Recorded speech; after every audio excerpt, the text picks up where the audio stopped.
Perkenalkan, kami dari kelompok pertama, dari kelompok 1, untuk mata kuliah Psikologi Kepribadian. Kali ini kami akan mempresentasikan terkait materi Psikologi Behavioristik Ivan Pavlov.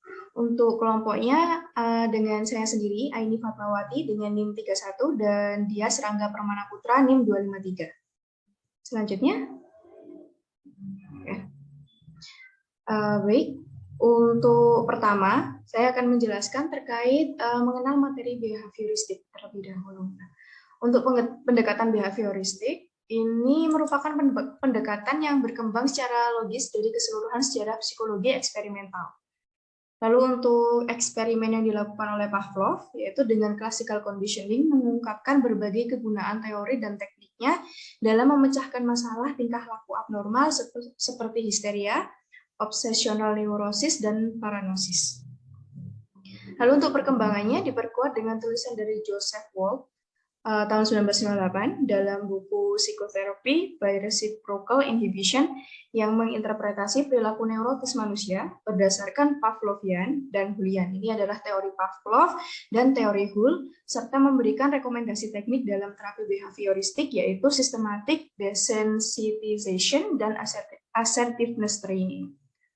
Selanjutnya, baik, untuk poin pembahasan pada presentasi kami kali ini, yang pertama ada asumsi dasar psikologi behavioristik, lalu yang kedua ada teori classical conditioning Ivan Pavlov. Jadi kita akan menjelaskan dan mengenal teorinya seperti apa, lalu seperti apa eksperimen yang dilakukan oleh Pavlov dalam menemukan teori ini. Lalu yang ketiga, struktur dan dinamika kepribadian menurut teori classical conditioning Pavlov. Yang keempat, perkembangan kepribadian menurut teori classical conditioning Pavlov. Yang terakhir, yang kelima, yaitu aplikasi dari teori classical conditioning Pavlov. Selanjutnya, baik, untuk materi pertama, kita memasuki asumsi dasar psikologi behavioristik. Selanjutnya,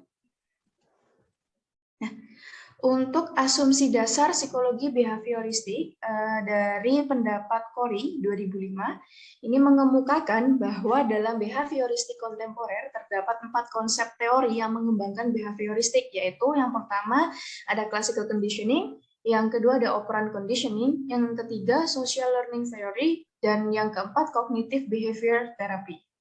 Untuk classical conditioning yang merupakan usaha untuk mendapatkan beberapa perilaku organisme seperti contohnya ada sentakan lutut dan ludah yang diperoleh dari organisme yang pasif. Lalu untuk conditioning dan learning, ini memegang peranan yang sangat penting dalam pendekatan behavioristik, terutama dalam memahami urutan terbentuknya tingkah laku. Untuk selanjutnya, untuk materi yang kedua, teori classical conditioning Ivan Pavlov. Selanjutnya, kita akan mengenal teori classical conditioning Ivan Pavlov itu seperti apa sih, gitu. Untuk teori classical conditioning ini dicetuskan oleh ilmuwan Rusia yaitu Ivan Petrovich Pavlov pada 1849,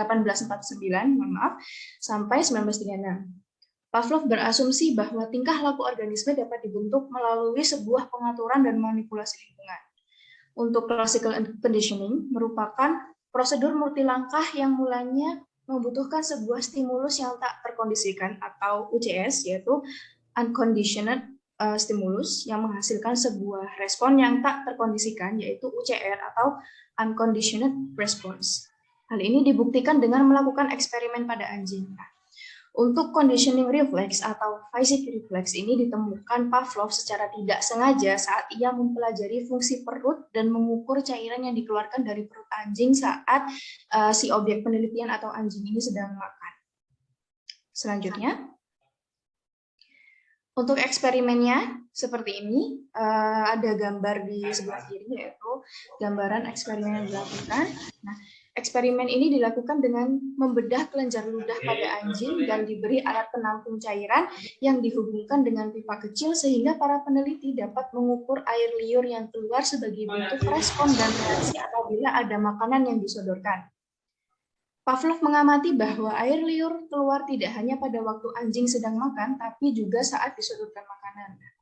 Pada eksperimen ini, makanan disebut dengan stimulus tidak terkondisi atau unconditioned stimulus, dan air liur yang keluar secara spontan karena melihat makanan tersebut disebut respon tak terkondisi atau unconditioned response. Nah, dari percobaan yang dilakukan oleh Pavlov ini memunculkan dua hukum, yaitu ada law of respondent conditioning, hukum pembiasaan yang dituntut, dan yang kedua ada law of respondent extinction, hukum pemusnahan yang dituntut. Baik. Selanjutnya, silakan. Nah, Baik, silakan untuk Mas Dias Rangga menjelaskan materi yang ketiga.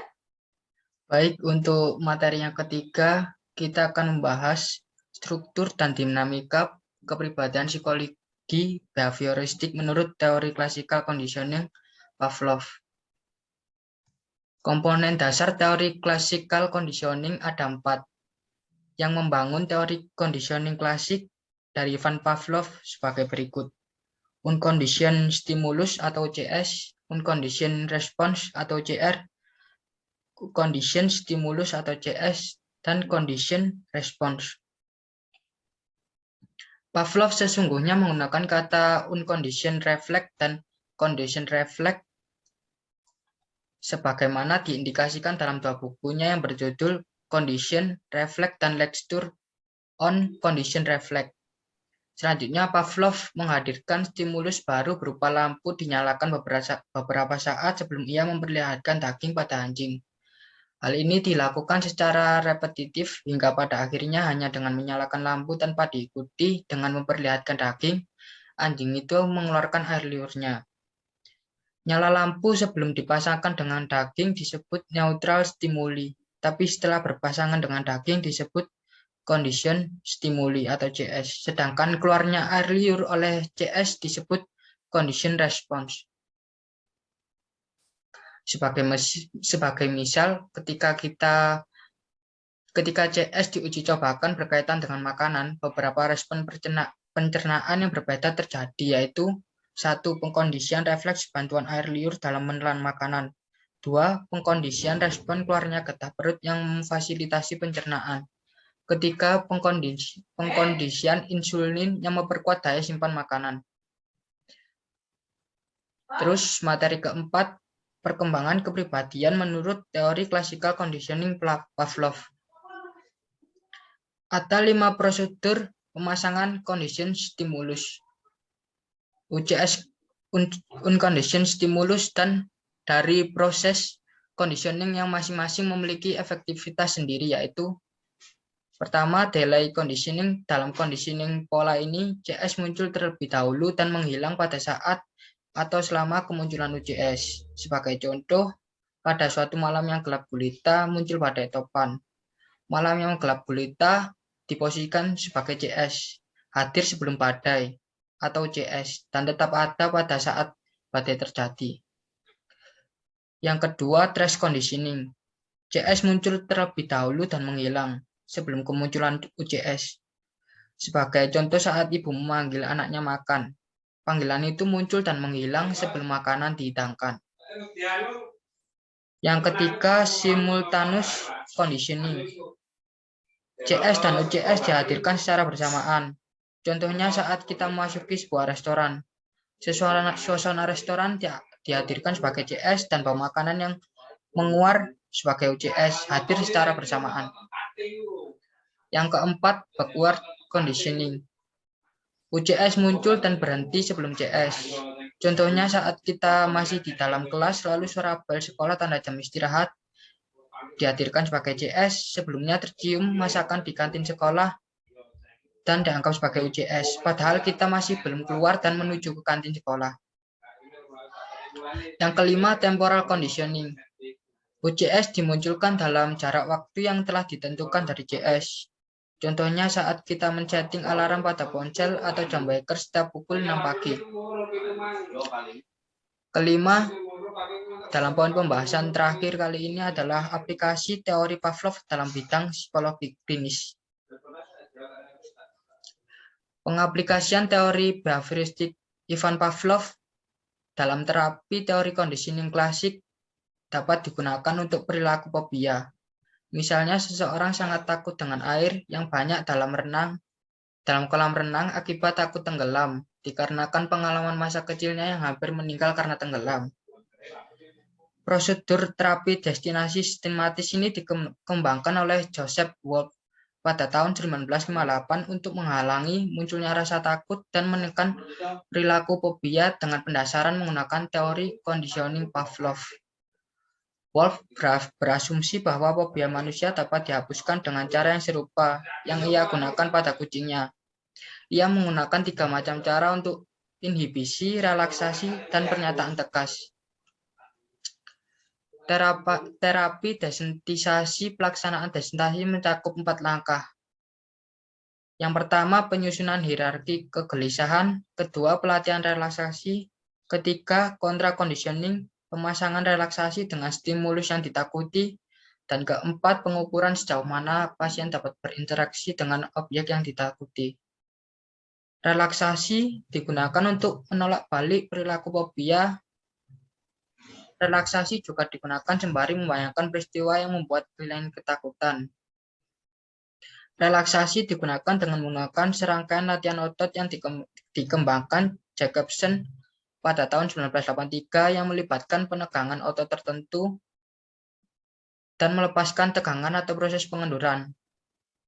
Pada tahapan pertama, klien akan diinstruksikan untuk menyusun rangkaian tingkatan peristiwa yang berhubungan dengan kegelisahan atau ketakutan mereka dari tingkat yang paling rendah sampai yang paling tinggi. Paul 19 tahun 1969 mengenalkan 2 jenis hierarki utama. Yang pertama, tematik. Dalam hierarki tematik, peristiwa dihubungkan suatu tema dasar. Yang kedua, ruang waktu, sedangkan hierarki ruang waktu berdasar perilaku fobia di mana intensitas ketakutan ditentukan oleh jarak psikis atau waktu pada objek yang dianggap menakutkan oleh klien. Pada fase kontra conditioning, pasien diinstruksikan untuk rileks sambil membayangkan peristiwa yang menakutkan secara bertahap dari tingkatan yang paling rendah ke tingkat yang paling tinggi, hingga pasien tidak merasa takut lagi ketika menggambarkan peristiwa-peristiwa tersebut. Terima kasih telah menyimak video kelompok kami. Jika ada pertanyaan bisa ditanyakan di kolom diskusi.